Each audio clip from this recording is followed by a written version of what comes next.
Okay, these are some questions that we are going to solve.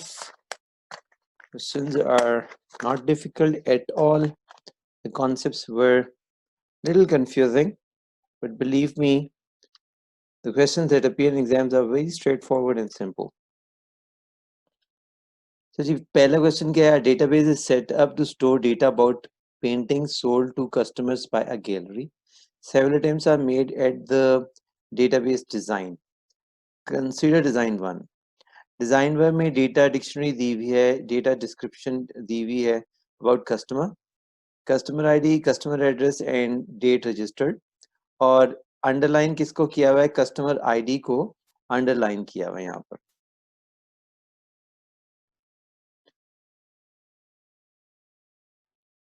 सो ये इसने यहाँ पर इसको अंडरलाइन किया हुआ है. नाउ पेंटिंग में painting ID is primary, description painting date और आर्टिस्ट प्राइस. सेल्स में sales ID, customer ID, painting ID और परचेज डेट. नाउ मुझे सबसे पहले ये बताएं, लेट्स से कि अगर कस्टमर, इससे पहले कि हम क्वेश्चंस पढ़ें बल्कि पढ़ लेते हैं. Circle above the two foreign keys in this database design. Now अगर आप देखें कि सबसे पहले कस्टमर आईडी को ढूंढना है, जो प्राइमरी फील्ड है ना किसी टेबल की, उसको किसी और टेबल में ढूंढना है, वो फिर वहां पर फॉरेन की होगी. नाउ पेंटिंग में देखें, हमें यहाँ पर क्या कस्टमर आईडी मिल रहा है? नहीं मिल रहा. सेल्स में जाके देखते हैं, सेल्स में कस्टमर आईडी मिल रहा है, ये देखिए ये मिल रहा है सेल्स में कस्टमर आईडी. तो इसका मतलब है कि ये जो फील्ड है हमारी, ये इसको मैं सर्कल कर देता हूँ, तो ये एक फॉरेन की हो गई. अच्छा, अब आ जाए पेंटिंग आईडी के ऊपर.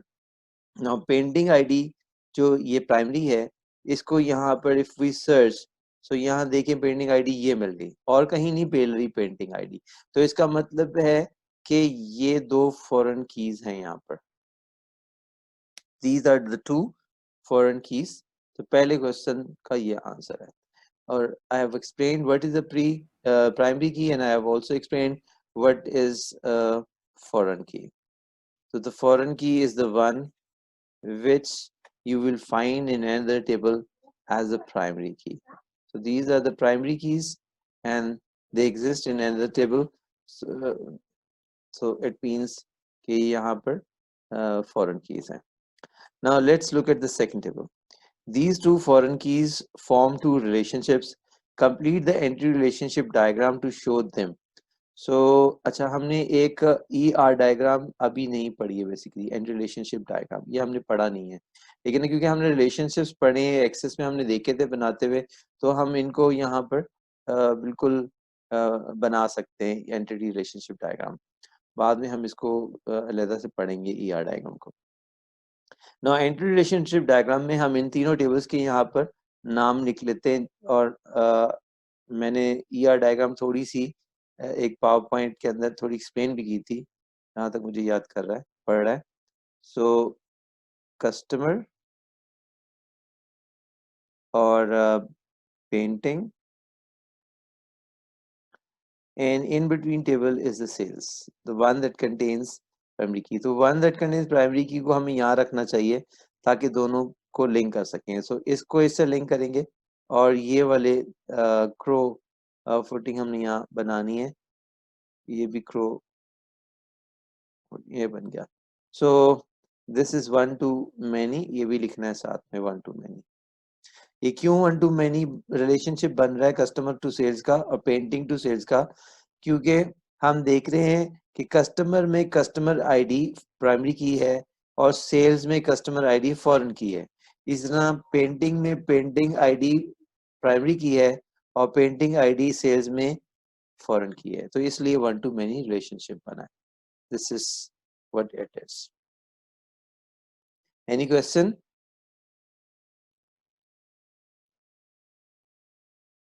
नो. ओके, आसान है आई थिंक. तो इतना कोई सर जी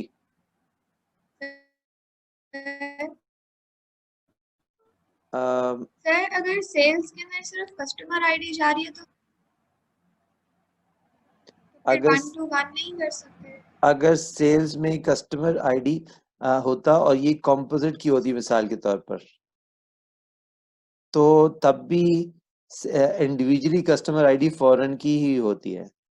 हाँ, अगर ऐसे होता कि सेल्स में ऐसे होता कि ये रिलेशन की बात कर रही हूँ जो 1 to many है और हाँ many हाँ to, मैं पूछ रही हूँ कि 1 to 1 नहीं हो सकती है?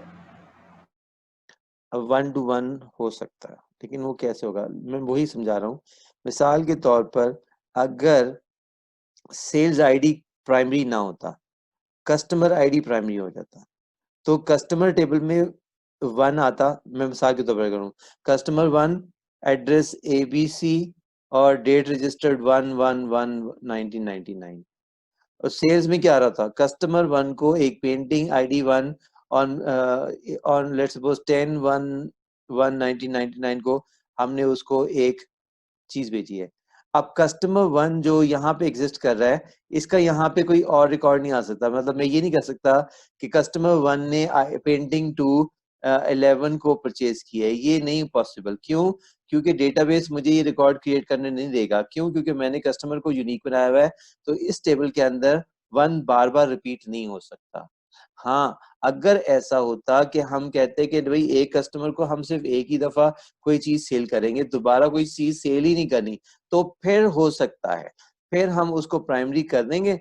और अब जो रिलेशनशिप बनेगा वो दोनों में 1 to 1 बन जाएगा। अब 1 to 1 बनेगा, 1 to 1, ये पॉसिबल है। लेकिन ऐसा कहाँ होता है कि यार एक कस्टमर को हमने एक ही पेंटिंग भेजनी है, ऐसा तो नहीं होता कहीं पे भी ना। एक कस्टमर को मल्टीपल पेंटिंग करनी है, तो सेल्स टेबल में कस्टमर आईडी ने फॉरेन की ही होना है। तभी भी तो पता चलेगा कि एक कस्टमर 1 ने कितनी पेंटिंग्स खरीदी हुई हैं। करेक्ट? जी सर, थैंक यू। अच्छा जी। It is suggested that as the number of sales made is relatively small, a sales ID is not required. तो वो कह रहा है सेल्स आईडी की जरूरत नहीं है। अच्छा, the sales table could be redesigned as this. अब देखो उसने कॉम्पोजिट की बना दी कस्टमर आईडी और परचेज डेट के साथ। तो जाहिर है एक कस्टमर अगर किसी एक दिन में परचेज करता है, तो अगले दिन आता है तो वो दूसरी डेट हो जाएगी, तो रो तो यूनिक हो रही होगी। तो कहने का क्या मतलब, मैं इसको थोड़ा सा जूम करने की कोशिश करता हूँ, और अगर जूम हो जाए ये, तो थोड़ी स्पेस बन जाएगी यहाँ पे लिखने के लिए।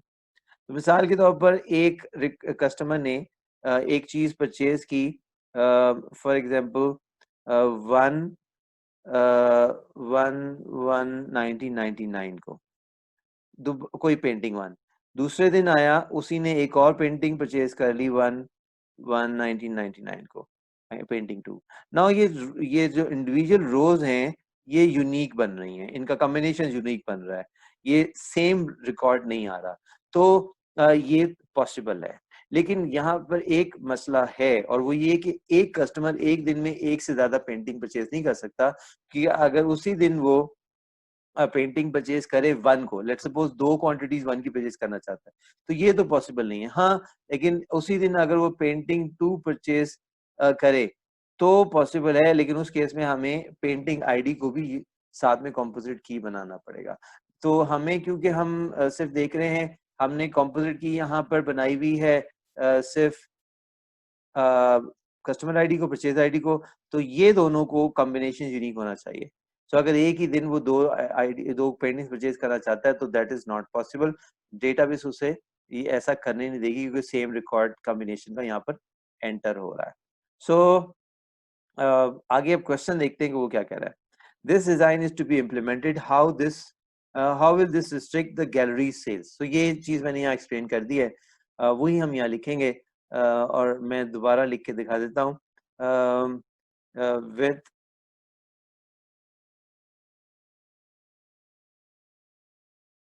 विथ दिस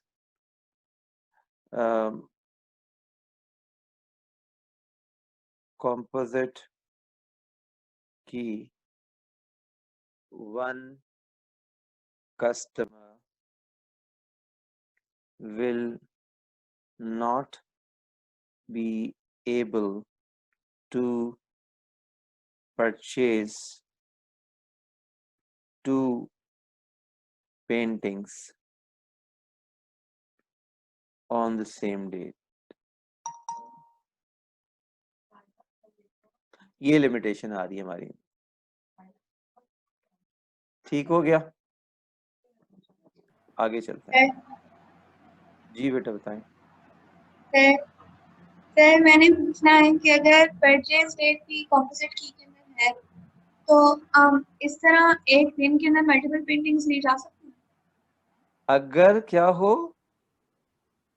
फर्ज करें कि 3 कस्टमर्स हैं लेकिन परचेज डेट सेम है, तो इस तरह तो नहीं हो सकता क्योंकि वो भी कॉम्पोजिट की है। 3 नहीं, देखिए ना रिकॉर्ड, अगर हम ये टेबल को यहाँ पर let me share this table, this as a table somewhere. मैं कोशिश करता हूँ एक्सेल यहाँ पे खोल लेता हूँ और उसमें मेरे को डेटा एंट्री करके दिखाता हूँ इंस्टेड ऑफ एक्सेस, या बल्कि मैं क्या करता हूँ एक एक्सेस की डेटा बेस बना लेता हूँ और वो आपको साथ साथ दिखा देता हूँ।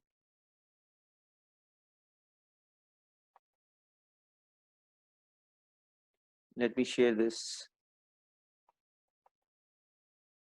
पूरा बोर्ड ही शेयर कर लेता है। ओके ना, ये मैंने कोई डेटाबेस अगर बनाई हो उसी को खोल लेता हूँ। आई डोंट नो क्या होगा इसमें। अच्छा ब्लैंक ही है। चलिए एक टेबल में बनाता हूँ यहाँ से डिजाइन व्यू में, और इसमें हम वो डेटा रखते हैं जो वो उसने हमें यहाँ पर पेपर पे वो दिखा रहा है, कस्टमर आईडी, परचेज डेट और पेंटिंग आईडी। सो कस्टमर, मैं कस्ट आईडी लिख देता हूँ। कस्ट आईडी हम इसे नंबर ले लेते हैं कस्ट आईडी को, ठीक है। और यहाँ से दूसरा परचेज डेट लिख लेते हैं और इसको हम डेट बना लेते हैं। और परचेज डेट का फॉर्मेट जो है मैं शॉर्ट डेट रखता हूँ ताकि सिर्फ डेट रिकॉर्ड हो। और दूसरा हम पेंटिंग आईडी रख लेते हैं और मैं इसको कंपोजिट बना लेता हूँ, ठीक है। और this is my sales table, ठीक है। Now when I come over here, एक कस्टमर 1 है, उसको मैंने लेट्स सपोज आज जो डेट है उस हिसाब से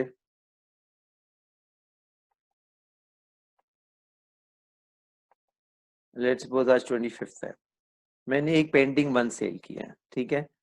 अब इसी कस्टमर को अगर आज मैं कोई और पेंटिंग सेल करना चाहता हूँ तो देखते हैं क्या होता है।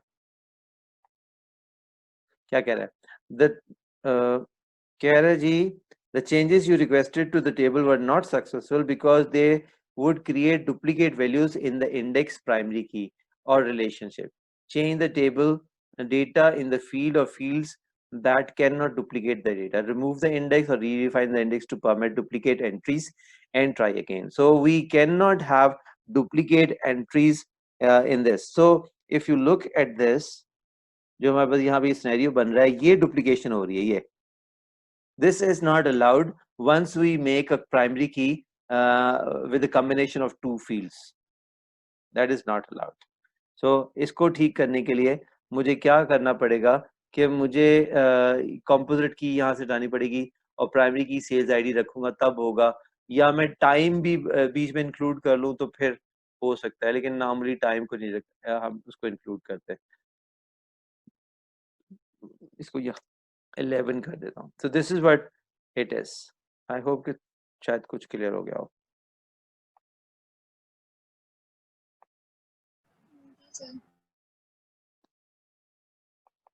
So आइडिया क्या है कि जब हम कंपोजिट की बनाते हैं तो कंपोजिट की के अंदर जो पीसेस ऑफ इंफॉर्मेशन एक रो के अंदर आ रहे हो वो भी यूनिक कॉम्बिनेशन बने हो पूरे डेटाबेस के अंदर, यानी कि जो एक कॉम्बिनेशन एक दफा आ गया, लेट्स सपोज मैं यहाँ कह रहा हूँ sorry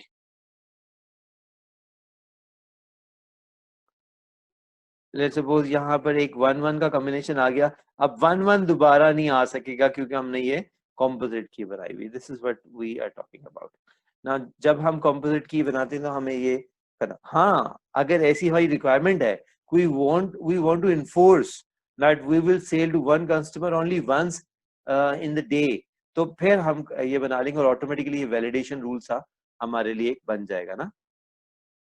so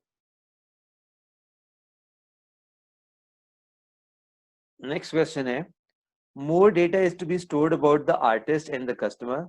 Consider design too. अच्छा जी, customer ID, customer name, address और register, date register. Painting में painting ID, description, painting date, artist name, artist date born, artist date died, artist nationality and price. Painting के अंदर दो objects की information आ गई, तो ये फ्लैट फाइल बन गई। कैसे? एक तो पेंटिंग की इंफॉर्मेशन आ रही है, यहाँ पर आप देख सकते हैं।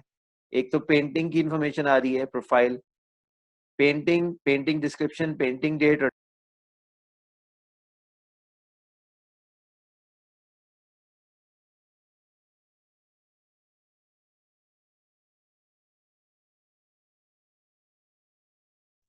ये स्क्रीन नजर आ रही है आप लोगों को मेरी? जी सर। ओके, ना उसने पेंटिंग टेबल के अंदर दो प्रोफाइल्स एक्चुअली मेंटेन कर रहा है। एक तो जो पेंटिंग आईडी है उसने, और उसकी डिस्क्रिप्शन पेंटिंग की किस आर्टिस्ट ने बनाई है, और आर्टिस्ट की पूरी डिस्क्रिप्शन वो दे रहा है। सो एक्चुअली दो प्रोफाइल्स एक जगह लेकर आ रहा है। एक तो ये यहाँ पे ये मसला है जो मुझे यहाँ देखने से आ रहा है। दूसरा यहाँ पे क्या मसला है वो देखते हैं, क्वेश्चन क्या कह रहा है। कह रहा है name the table which is not in the second normal form two NF and explain why. Now, if you remember the rules to perform a partial dependency test, this is partial dependency test. अगर आपको याद हो तो partial dependency test हम उस पे करेंगे, उस टेबल पे करेंगे जो पहले 1NF में हो, और दूसरा उसमें कोई नॉन की किसी की फील्ड पर पार्शियली डिपेंडेंट ना हो। ये दो पॉइंट्स थे। नाउ लेट्स सी के कौन सा है। नाउ ये इसमें सिंगल की है, इसमें सिंगल की है, तो इसमें दो कंपोजिट एनएफ परफॉर्म ही नहीं करेंगे। सेल्स टेबल पे हम 2NF फॉर्म करेंगे। और यहाँ वो कह रहा है name the table which is not in the second normal form. अच्छा, अब देखते हैं कि क्या ये सेकंड नॉर्मल फॉर्म में नहीं है। Customer ID, purchase date, customer name. ना customer name is a description of customer ID. This is not a description of purchase date. And अगर हम इसको यहाँ से निकाल दें तो फिर हम 2NF में आ जाएंगे। कैसे? कस्टमर 1 ने डेट 1/1/1999 को पेंटिंग 1 खरीदी, ये तो समझ आ रहा है। लेकिन ये नहीं यहाँ पे ठीक लग रहा। क्या? कस्टमर 1 ने परचेज डेट इसको जिसका जो कि जिसका नाम है अहमद। अब जिसका नाम है अहमद कौन है? क्या परचेज डेट का नाम अहमद है या आईडी 1 का नाम अहमद है? ऑब्वियसली कस्टमर आईडी 1 का नाम अहमद है। 1/1/1999 जो कि डेट है उसका नाम तो अहमद नहीं हो सकता ना। तो the composite key must describe it's non की आइटम्स कंप्लीटली। सो अगर आप यहाँ गौर से देखें तो आपको समझ आ रहा है क्या? कस्टमर 1 ने डेट 1/1/1999 को ये आइटम खरीदी, ये तो समझ आ रही है बात। जो पेंटिंग है वो परचेज पे भी डिपेंडेंट है, डेट पे भी डिपेंडेंट है और आईडी पे भी। क्यों? पर 1 किसने खरीदी? इसने खरीदी। किस डेट को 1 बिकी? इस डेट को बिकी। तो ये दोनों पे डिपेंडेंट है। So that is why we say partial dependency test sales के ऊपर फेल हो रहा है। और हम क्या लिखेंगे उसकी एक्सप्लेनेशन उसकी हम लिखेंगे, दोबारा से मुझे लिखना पड़ेगा, sales, sorry, sales table per is not in 2NF, and why? We'll write over here the customer name is a non-key field which is partially dependent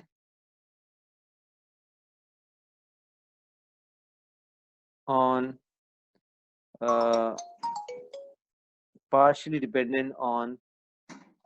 primary key. Class हो रही भाई। ओके।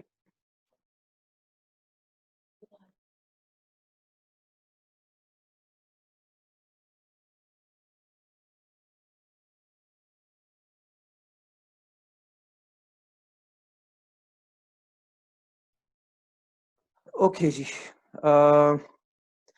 कोई कंफ्यूजन तो नहीं है इस बात में जो मैंने अभी लिखा आंसर यहाँ पर?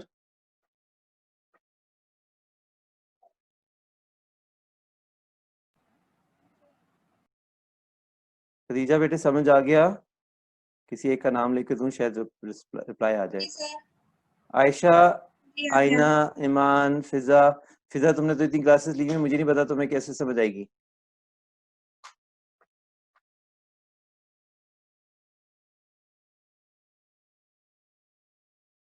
She is not responding.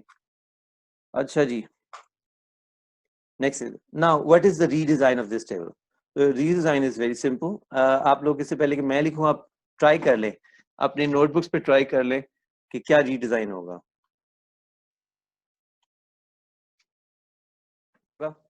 So redesign में क्या होगा, सिर्फ कस्टमर नेम को यहाँ से हटा देना, दैट्स इट। तो sales, customer ID, purchase date और पेंटिंग आईडी यहाँ रह जाएगी। कस्टमर नेम कहाँ होना चाहिए?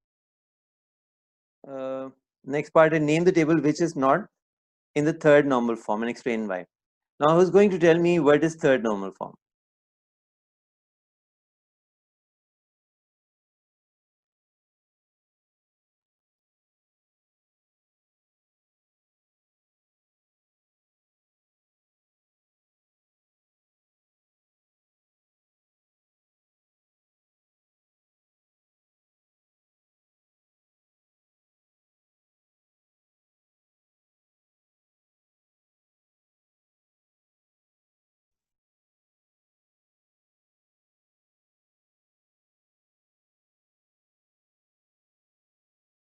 अच्छा जी, ये आज बहुत प्रॉब्लम है, हर जगह ऐसी प्रॉब्लम आ रही नेट की।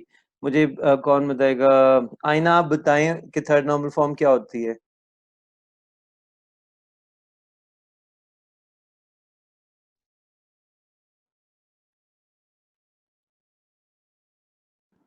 सर टेबल 2NF के लिए क्वालिफाई करता है और उसमें कोई नॉन की किसी दूसरी नॉन की प्रिपेयर नहीं होती। माशाल्लाह, वेरी गुड, एक्सीलेंट हो गया कि टेबल 2NF में पहले से एग्जिस्ट कर रहा हो, यानी कि टेबल 2NF में हो वन, और कोई नॉन की किसी नॉन की पे डिपेंडेंट ना हो। This is what we have to see in a table. अगर ऐसा है तो टेबल जो है आपका 2NF 3NF में आ जाएगा। So now let's move scroll up. अब मुझे बताएं कौन सा टेबल ऐसा है कि जिसमें कोई नॉन की किसी नॉन की पे डिपेंडेंट है?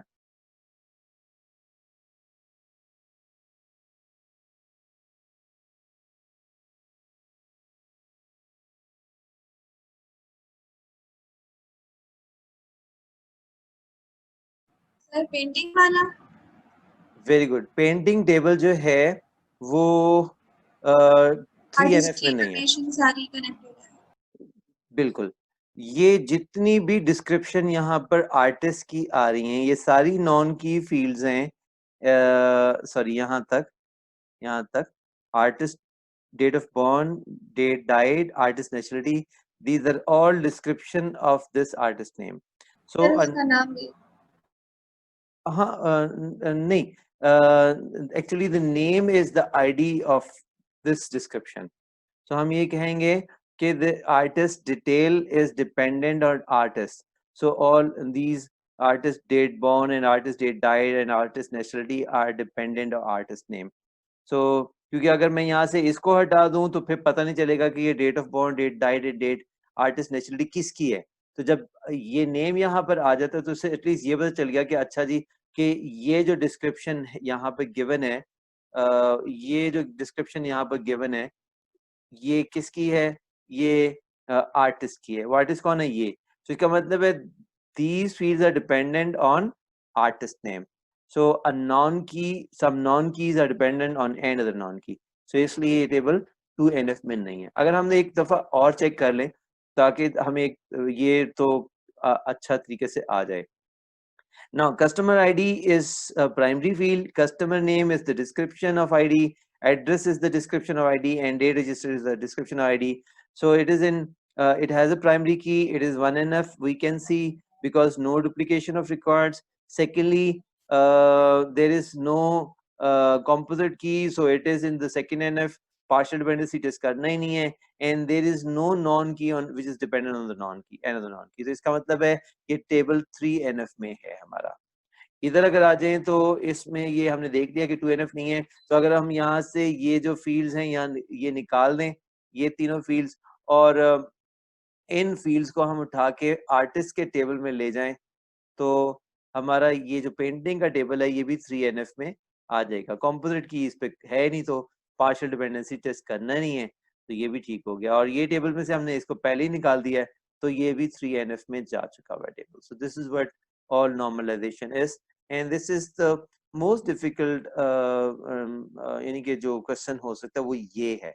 Now वो कहता है redesign this table and add a new table, both these tables must be fully normalized। तो इस अगर डेटाबेस को हम दोबारा से नॉर्मलाइज करेंगे तो वही डिजाइन बन जाएगा जो ऊपर मैंने बनाया है। यानी कि एक तो टेबल ये हो गया, let me just take it again, एक टेबल कस्टमर आईडी हो गया, एक टेबल पेंटिंग आईडी, ये टेबल यहाँ से लेकर यानी कि ये तीनों फील्ड प्लस आर्टिस्ट का नेम और प्लस प्राइस आ जाएगी। एक आर्टिस्ट का टेबल ऐड हो जाएगा, आर्टिस्ट के टेबल में artist name, artist date of born, date died और आर्टिस्ट नेशनलिटी आ जाएगा।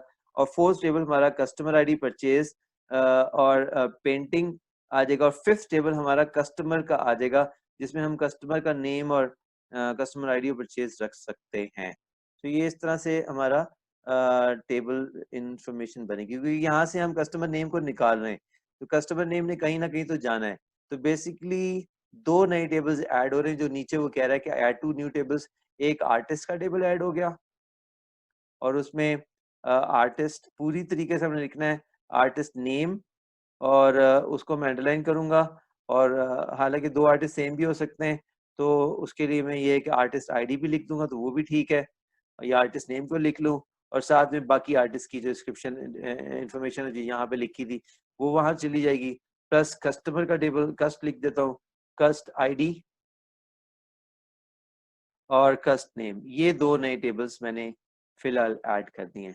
That is it. बाकी तो कस्टमर ऐसी था।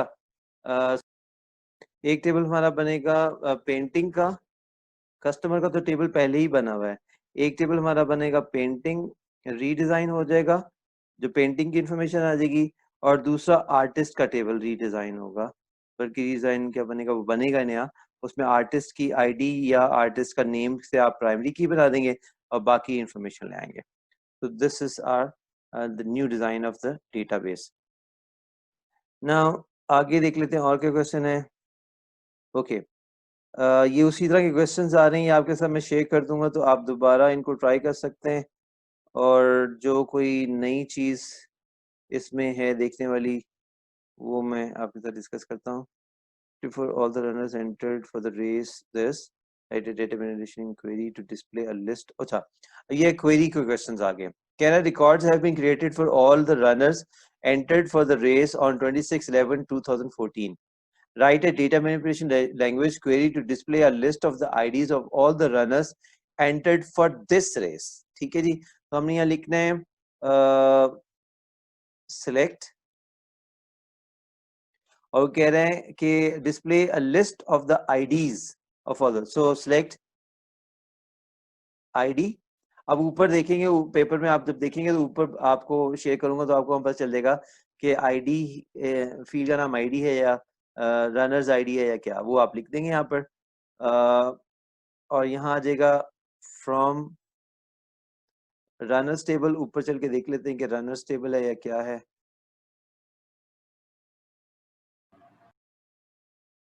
Runner ID. अच्छा मैं ऐसा करता हूँ, ये दूसरा पेन यूज कर लेता हूँ। ओके टेबल है runners ID, runner name, race date, race distance, club name, club town, club secretary name, runner, race date, runner ID, runner this. अच्छा जी, तो क्वेश्चन है नीचे write data manipulation language query to display records। So I'll say select runner ID from from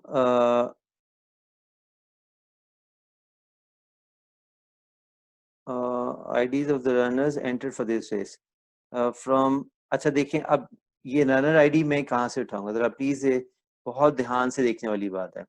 देखें runner ID तो हमारी यहाँ भी एग्जिस्ट कर रही है और रनर आईडी मेरी यहाँ भी एग्जिस्ट कर रही है। सो क्योंकि मैंने सिर्फ देखना है कि कौन सा रनर किस डेट के ऊपर आया है, तो मुझे सिर्फ एक्चुअली दो फील्ड्स ये चाहिए, इसके ऊपर क्राइटेरिया है और ये यहाँ है, तो मुझे इस टेबल से नहीं लेना, इस टेबल से मैं दोनों फील्ड्स सेलेक्ट करूंगा। So what I am doing is I am going to pick the race runner table instead of runner table. So यहाँ पे मैं लिखूंगा from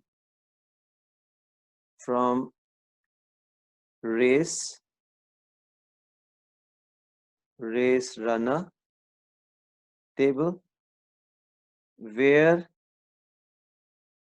race date is equals to जो डेट ऊपर लिखी है यहाँ पर एज क्राइटेरिया,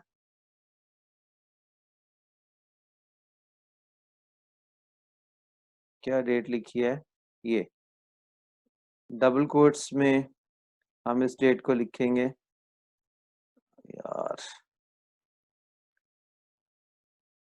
26/11/2014। कोई क्वेश्चन है इस क्वेरी के बारे में, एसक्यूएल क्वेरी के बारे में?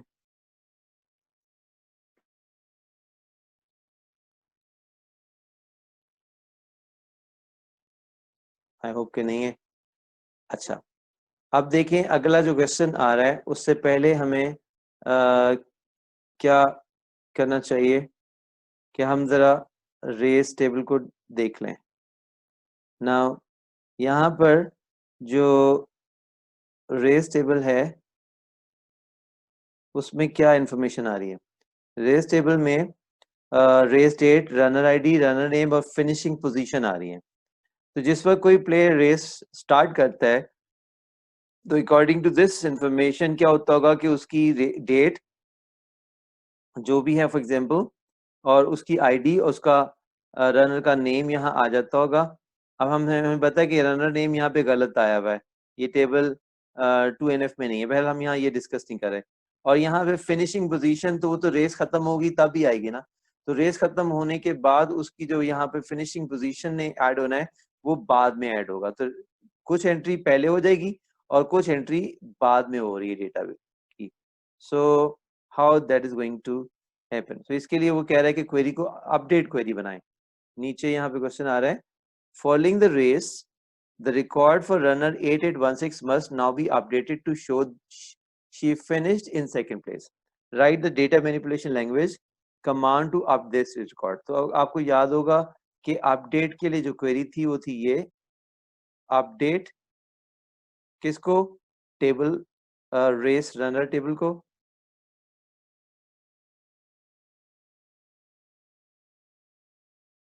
और हमने कौन सी फील्ड को अपडेट करना है वो हम यहाँ लिखेंगे सेट